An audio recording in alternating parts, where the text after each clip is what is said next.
I always thought the end of a marriage would come with yelling, maybe broken glass or slammed doors, some grand eruption. Instead, mine ended on a Tuesday morning with a cup of coffee in her hand and a quiet sentence that shattered 20 years of shared life. She didn't raise her voice. She didn't even look angry. She just stared into her cup and said, "I'm not happy anymore, Joel. I haven't been for a long time." That was it. No specifics, no accusations, just a fact delivered like the weather. I sat across from her, my spoon suspended midster in my cereal, and blinked. I didn't say anything. Couldn't. My mouth opened, but no sound came out. There's a strange kind of silence that comes when your brain is scrambling to make sense of something your heart already knows. Had I noticed it before? The late-night work meetings, the sudden obsession with yoga and self-care retreats, the locked phone, the way she laughed less at my jokes and more at texts she never let me see. I wanted to ask her 1,000 things, but instead I just nodded. And in that moment, I realized something that scared the life out of me. I wasn't happy either. I just buried it. For years. For the kids. For the comfort, illusion of a perfect life. She didn't ask me to leave. She didn't even mention divorce. But the next morning, while she was still asleep, I packed a bag, wrote a note, and left. I didn't slam the door. I didn't cry until was halfway down the interstate with no real destination, just away. It felt like jumping off a cliff, but at least it was my choice. She took the first brick out of the wall, but I decided to stop building around it. What I didn't know then was that her unhappiness more than just boredom or emotional distance. It had a name and face room key. But that truth wouldn't come out until later when I returned to the house for something I left behind and saw the car parked in our driveway. Not hers, and definitely not mine. I wasn't supposed to go back. I had promised myself that when I walked out, it would be final. No lingering, no looking over my shoulder like some sad character in a drama who couldn't quite let go. But I had left behind a small wooden box, the one with my dad's medals, some letters, and the watch he gave me before died. That box mattered to me in a way words couldn't explain, and leaving it had kept me up 3 nights in a row. So I turned the car around and drove back. It was mid-afternoon. I knew she'd be at work. I had no plan to talk her, just wanted to get the box and go. But as I turned onto our street, my heart started pounding. There was a car in the driveway, a silver SUV I'd never seen before. Not her co-workers, not a neighbor's, and it wasn't parked like a guest. It was too casual, comfortable, like it belonged there. I parked down the street and walked up on foot, trying to tell myself it was nothing. But that box of lies crumbled when I turned the corner and saw front door was slightly open. The living room curtains were closed. That never happened during the day. My stomach twisted. I didn't knock, even hesitate. It was still my home, at least on paper. I pushed the door open and stepped inside. Voices low, intimate. One of them hers, the other male and laughing. I didn't go further. Need to. I wasn't trying to catch anyone in the act. The truth was already louder than anything they could say. The betrayal wasn't just emotional. It was physical. Present in my house, the space where we'd raised our children, where we'd hosted birthday parties and movie nights and talked about growing old. I stepped back quietly. Didn't slam anything. I didn't yell. Just left. Heart thuting, ears ringing, and a strange cold numbness creeping into my chest. I didn't even take the box. Back in the car, I just sat there gripping the wheel. That feeling of free fall I'd had the day I left it returned, but this time with jagged edges. So she had already moved on. Or maybe she had never stopped moving in that direction. Maybe she was never unhappy alone. Maybe she was just unhappy with me. That realization burned more than I expected. Not because I still wanted her. Didn't, not anymore. But because I felt like a fool. The worst part, I remembered how gently she had said it. I'm not happy. Like she was the victim of some silent disappointment. Like I had failed her, and this was the aftermath. But now I saw the full picture. She wasn't searching for happiness.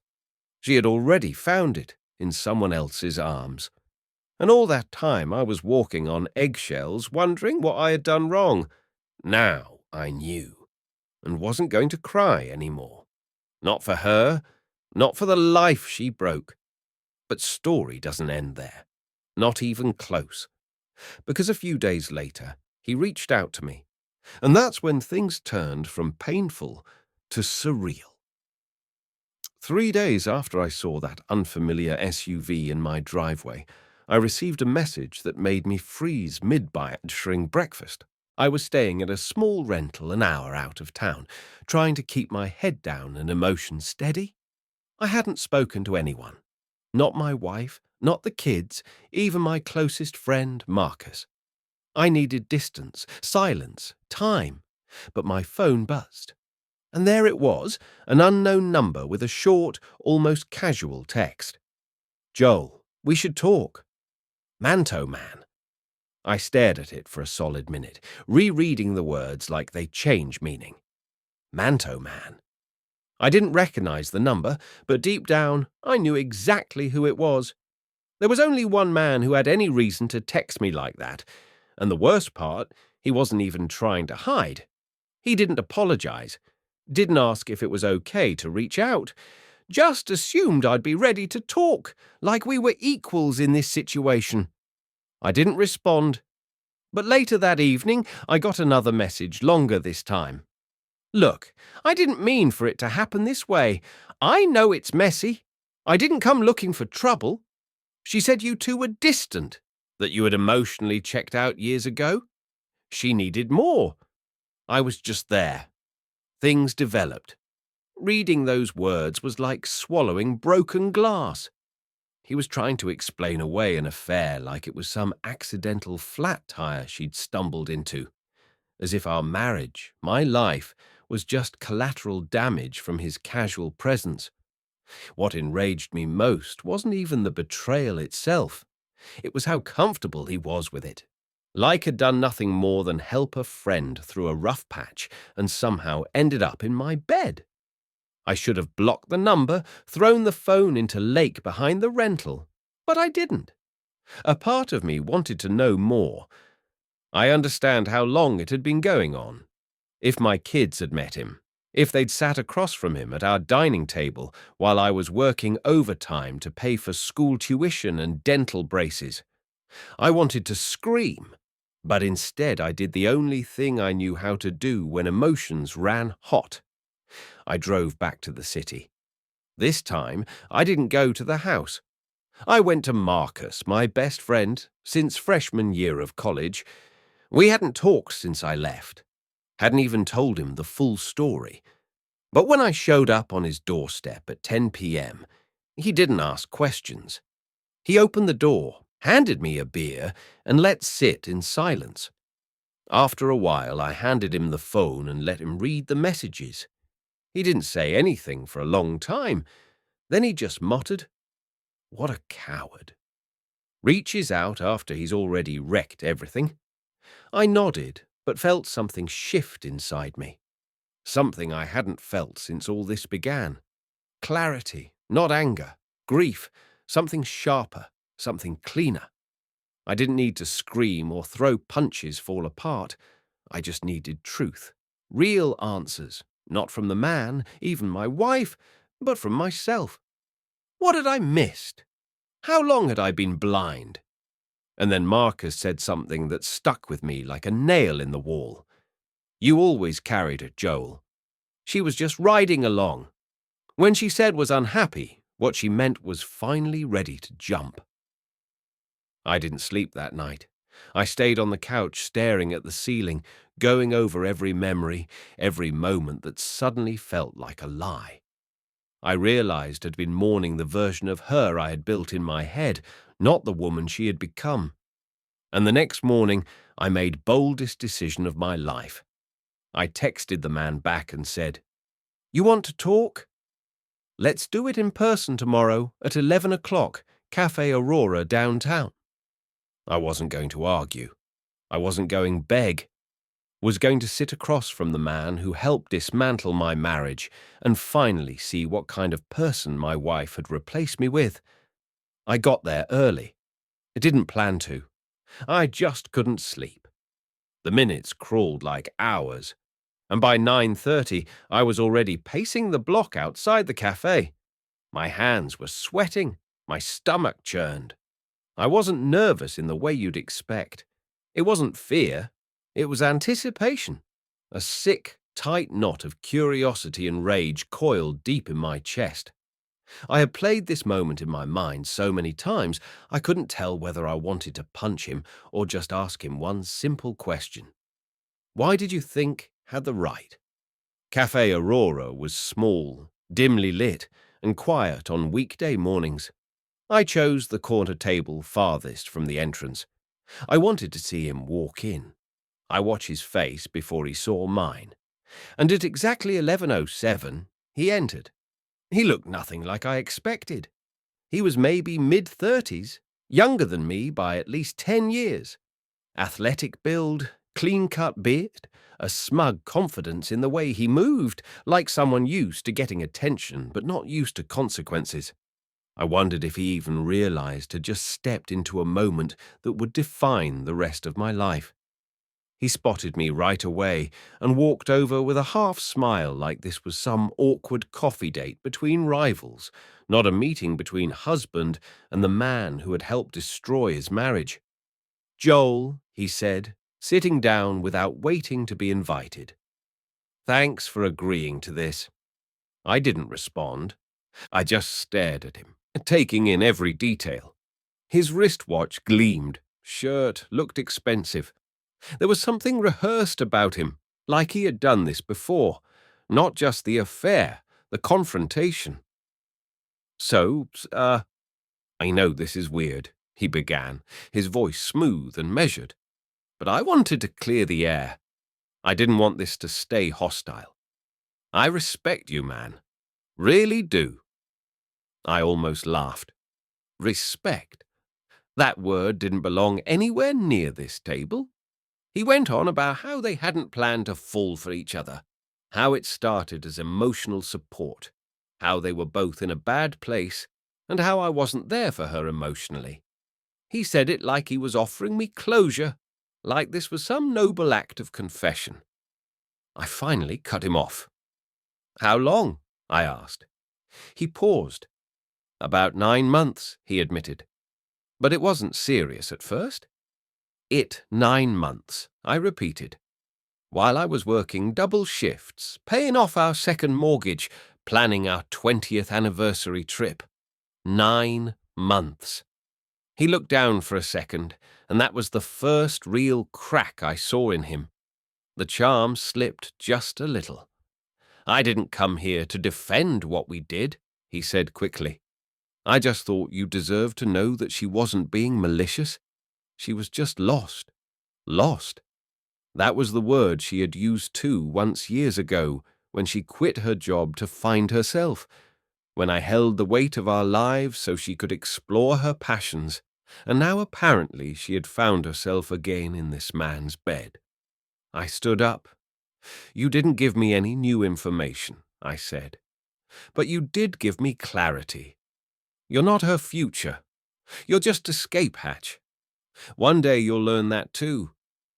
He looked stunned, like he thought I'd throw a punch or break down. But I didn't. I just turned and walked out. As I stepped into the sunlight, I felt something surprising. Not peace, not yet, but strength. I had finally looked the betrayal in the eye, and I didn't flinch. He was just a man. She, a person. and I was no longer willing to be the one bleeding in background of their love story. But the next day, my daughter called, and the second chapter of the story, it had just begun. The next morning, my phone buzzed again.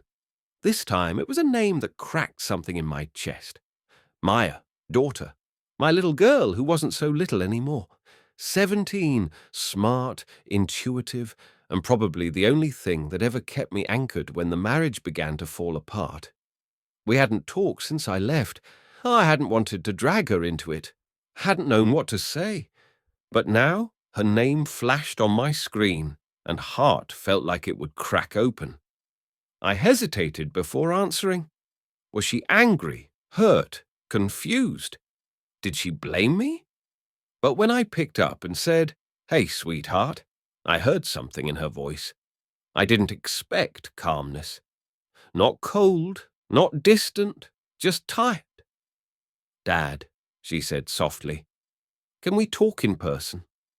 I met her at the park near our old house, the same place I used to take her for ice cream after soccer practice. She sat on the same bench she once stood to shout that she was going to marry a firefighter and live in a castle. Now her eyes were older, heavier. She didn't hug me right away. She just looked at and said, "I know." I blinked. Number what? About Mum? About him? I knew before you did. My throat went dry. How long have you known? She looked away, picking at the frayed edge of her sweater sleeve. Since Christmas? I saw them. He came over when you were working late. I didn't say anything because I didn't know what to do and I thought maybe was wrong.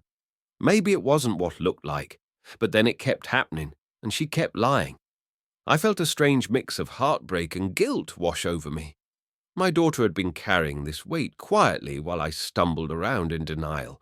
And worse, I realized she had been living in a house full of secrets and tiptoeing around betrayal like broken glass on the floor. She tried to make me like him, Maya said. Invited him to dinner once when you were out of town.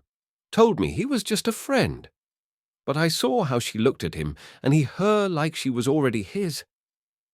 I sat down beside her, silent, trying to hold myself together. She reached into her bag and pulled out something, a photo, one I hadn't seen before. The three of them taken at some dinner I hadn't been invited to. Her smiling wide, him sitting way too close, and Maya clearly forcing the smile on her face. I took this and kept it, she said. I wanted you to know I didn't forget you. Couldn't speak. My eyes burned and my hands trembled slightly. I wanted to tell her it wasn't job to protect me, that none of this was her fault, but she already knew. She had grown up fast in the silence left behind by her parents' collapse. She told me she's finding herself, Maya whispered. I think she found someone else instead. Those words. They echoed what I'd heard in the cafe from the other man's mouth. She was just lost, he'd said. Funny how everyone around her was bending reality to make betrayal sound like healing. But my daughter, she saw through all of it. I finally turned to her and said, "You didn't deserve this, none of it." She gave me a small, sad smile. Neither did you." And then, for the first time since I walked out of that house, I cried. Not because of my wife, not because of the affair, but because I realized how much pain my silence had caused and how much strength Maya had shown more than either of her parents. But what she said next turned the final piece of this puzzle upside down. "Dad, there's something else. I didn't just see them together. Heard something. Something about money. About your name being used for something she never told you." My mind went numb as Maya said those words. "She used your name for something." I turned toward her slowly, trying to keep my expression calm, but my pulse was pounding so hard in my ears I could barely hear anything else. She was 17. Shouldn't even have had to carry this information. But the way she looked at me, cautious but determined, told me she'd been holding it in for weeks. She didn't tell me everything. Maya began, eyes darting away, but I overheard a call. She was in the kitchen talking in that low voice she always used when she thought I was upstairs. I only caught part of it, but she said something about refinancing the house. Using your signature. I stared at her. Using my name? How? She said, it's already done. He doesn't know. Won't until he checks the documents. Then she laughed like it was some inside joke. I didn't understand what it meant at the time. But now I think she did something shady. Dad. My body stiffened. The house. Our home. Even when I walked out, I hadn't expected she would go as far forging my name. But now it was all falling into place. Her sudden interest in finances, how defensive she got when I brought up bank statements, how she changed the online passwords last fall for security reasons. I had trusted her, blinded by routine, numb from years of emotional erosion. And while I was working 12-hour days trying to keep us afloat, she was behind closed doors, signing away our future. I had to know the truth. That afternoon, I drove straight to our old mortgage broker's office, a guy named Dale who had handled our loan renewals a few years back. We weren't close friends, but he knew me well enough to recognize the tension in my voice when I asked to go over any recent documents tied to my name. He hesitated at first, citing confidentiality, but when I showed my ID and calmly said, I think my signature's been forged, he nodded and brought out a folder. What I saw inside made my skin crawl. A new agreement. A refinance papers dated just 4 weeks prior, around the time I noticed her becoming unusually secretive. It was signed by both of us, except I never signed it. Stared at the signature under my name. It was almost perfect, but the way J curved too wide, the slightly wrong slant of the L, I knew it wasn't mine. Did you sign this in front of her? I asked Dale quietly. He frowned. She dropped it off, said, You were traveling that you'd signed at home. My mouth was dry. Can I get a copy of this? He gave me printout. My hands were shaking as I folded it and slid into my jacket pocket. I thanked him, walked out, and sat in my car for 10 minutes, staring blankly ahead. She hadn't just betrayed me emotionally. She had taken it a step further. She had used my identity to push through financial decisions behind my back. I didn't know if what she did was technically criminal, but I knew it was unforgivable. Back at the rental, I pulled up the joint bank accounts. It took me hours to reset access, recover security questions, and sort through unfamiliar transfers. But when I did, my stomach dropped. Over $47,000 had been moved. Some into her personal account, some into a new business name I didn't recognize, and some had simply vanished. She hadn't just cheated. She had cashed out. Suddenly, everything became clear. The yoga retreats, the self-discovery weekends, the new wardrobe, unexplained consulting courses. It was all a front. She was building life with him and funding it using the name of the man she claimed no longer made her happy. I wanted to scream, confront her, but something in me stopped. Not because I was afraid wasn't, but because I finally understood something crucial. I didn't want to react anymore. I didn't want to be the guy falling apart while she rewrote the narrative. I wanted to be strategic, calm, and in control. And that started with one phone call, not to her, him, but to a lawyer. Because now it wasn't just about a broken marriage. Now it was about stolen identity, hidden money, and a betrayal that could no longer be contained. I'd never needed a lawyer before. Not for anything serious. I was the kind of guy who paid bills on time, never got into trouble, imagined he'd be the one sitting across from a polished, stone-faced man in sharp suit, laying out documents with words like fraud, civil liability, and marital asset concealment. But there I was in a quiet, sunlit office on the fourth floor of a downtown building, feeling like I'd walked into someone else's story, someone stupider, weaker. The lawyer's name was Raymond Carter, recommended by Marcus. He had this calm, calculated presence that made me feel like I was both safe and utterly exposed. After I handed him the copy of the forged refinance papers and printed bank statements, he reviewed them silently for several minutes. Then he leaned back in his chair and tapped a pen against his knuckles. "Jules," he said slowly, "if you're right, and I believe you are, this goes well beyond infidelity. This is identity fraud, financial misconduct, and potentially money laundering depending on what that new business account is tied to." I blinked. "Money laundering?" He shrugged. "We're not saying she's done that yet, but when someone opens a business account with redirected funds and no clear operation, it raises red flags, especially if the funds were moved from a jointly owned account without consent." He asked me for more details about her behavior when I first noticed changes, if there were other signs of secrecy. I told him everything, and when I mentioned the man she'd been seeing, the one I had met at the cafe, something in Raymond's expression changed.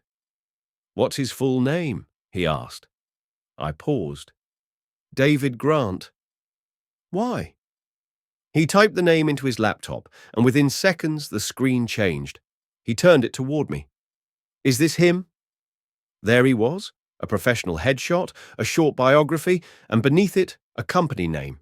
Not when I recognized, but looked closer. I froze. It was the same name tied to the mystery business account the funds had gone into. Raymond looked at me carefully. "David Grant has a trail. He's registered multiple LLCs in 3 states. Most of them dissolved within a year. He's not just some guy your wife met at a retreat. He's serial opportunist, possibly a scammer. This isn't his first affair or target. You're not the first husband, and you may not be the last." My jaw clenched so tight I could barely respond. All this time, I thought was the casualty of a failed marriage. But now it looked like I had been targeted, exploited.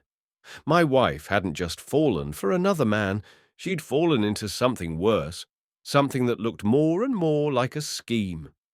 Raymond continued, "We'll need to subpoena financial records. We'll look into her email activity, account access, digital signatures. If this man convinced her to falsify documents and move money into his accounts, she's not just guilty of betrayal. She may be a co-conspirator in financial fraud." My head spun. I'd come in to file for divorce.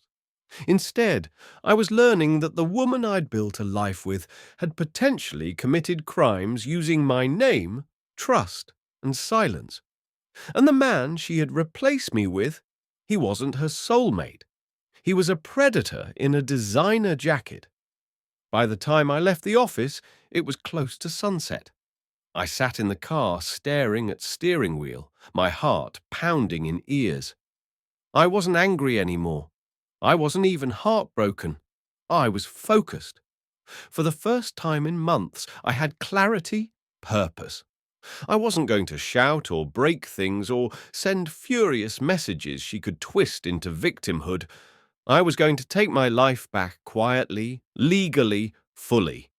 But as I pulled out of the parking lot, my phone buzzed again. A number I didn't recognize. Almost ignored it. Almost. But when I answered, I heard a voice I hadn't in years. A woman said, "Joel, it's Dana." I know this is out of nowhere, but I think you need to hear something about David Grant. Dana, my ex-fiancée. And suddenly, this wasn't just my story anymore. Dana's voice took me straight back to a different life. We hadn't spoken since our engagement broke off years ago, amicably, but with unfinished weight. I never expected to hear from her again. But her tone wasn't casual. It was urgent, nervous. "I didn't know if I should call," she said. but I saw your name pop up on some legal paperwork connected to David Grant. I had a bad history with him 2 years ago before I met you. Turns out David Grant had been in her life once, briefly but destructively. He posed as a business investor back then, too, got close to a woman she worked with, manipulated her into draining family savings, disappeared. He never used the same name twice until recently, but she recognized him immediately from a picture her friend had shared. And when she saw my name in the court filings, she realized I was caught in the same web. It wasn't fate. It wasn't romance. It was a pattern. And my wife, she had just been his latest pawn. That night, I didn't cry. I didn't collapse. Felt oddly free. Not because the truth made it better, but because it finally made sense. I hadn't lost to a better man. Hadn't failed as a husband. I'd been played, lied to, exploited, yes. But now I was finally awake, and the weight that had sat on my chest for months started to lift. I worked with Raymond for weeks after that. We filed paperwork, froze accounts, reversed the refinance using proof of forgery. Quietly and legally, I untangled myself from the mess. When she finally received the notice from my lawyer, she tried to call. I didn't answer. Her voicemail started apologetic, then turned defensive, tearful. But I was done listening to stories that bent truth for convenience. I didn't need revenge. To win. I needed peace. And that peace came not from hurting her, but saving me. The divorce was finalized quietly. The court sided with the facts. I kept the house. I kept my name clear. And more importantly, I kept my dignity. She and David. Last I heard, their business folded 3 months later, and she moved out of state. I let it all go. Maya moved in with me full-time. At first, it was awkward, a father and daughter rebuilding from silence and pain. But we found a rhythm. We started having Sunday dinners again, laughing over bad movies, taking long drives with no destination. She didn't just stay with me, she saved me. One afternoon, we planted a tree in the backyard, something we'd always talked about, but never did. As we covered the roots in soil, Maya looked up at me and said, "I'm glad you left, Dad, even if it hurt. I'm proud of you." That sentence meant more than anything I'd ever heard. And as I watched that little tree take root in a yard once full of ghosts, I realized something. This wasn't the end of my story. It was the beginning of the life I should have had all along, one built on truth, clarity, and self-respect. She said she was unhappy. So I left, and finally found what she never did: peace.